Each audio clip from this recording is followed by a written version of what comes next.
네, 이번 주 내내 논란이 됐던 스타벅스 휘발유 냄새 종이 빨대는 회사가 문제가 된 제품을 전량 회수하기로 하면서 일단락되는 분위기입니다. 다만 소비자들 사이에선 이참에 플라스틱 빨대의 대안으로 종이 빨대를 강제하는 게 정말 더 나은 건 맞는지 짚고 넘어갈 필요가 있다는 목소리가 커졌습니다.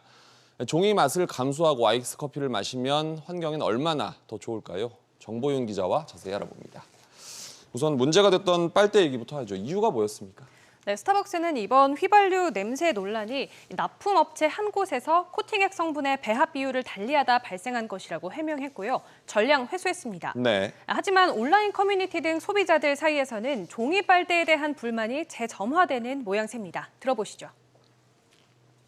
종이 빨대가 좀 담궈 놓으면 일찍 녹고 그래서 좀 흐물흐물해진 그런 것도 싫고 그냥 종이에서 느껴지는 그 맛이 좀 싫어가지고 커피 맛이 좀 해치는 것 같았어요.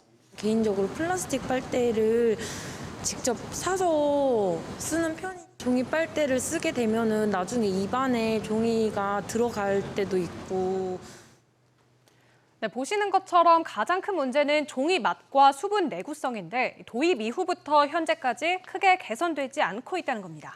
전 세계에서 전국 매장에 종이 빨대를 의무적으로 도입한 게 스타벅스 코리아가 처음이었죠. 스타벅스가 움직이는 건 의미가 또 다른 얘기인데 그렇다면 종이 빨대가 환경에 확실히 좋은 건 맞습니까? 네, 우선 플라스틱 사용량 절감이라는 측면에서 효과가 있는 건 분명합니다. 하지만 재활용이 어렵다는 점은 큰 한계로 지적되는데요. 네. 대부분 종이 빨대를 따로 수거하는 게 아니라 일반 쓰레기로 배출하도록 하고 있습니다.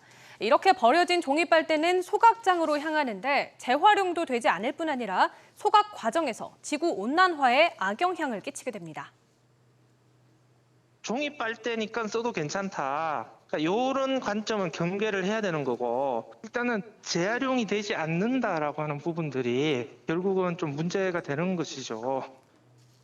네, 또 생산 과정에서 발생하는 탄소 배출도 무시할 수가 없어서 환경에 좋으니 무조건 감수하자 이렇게 하기에는 그 효과에 고개를 갸웃하는 사람들이 많을 수밖에 없습니다. 이번 논란이 앞으로 새로운 국면을 열 수도 있을 것 같습니다. 정 기자, 잘 들었습니다.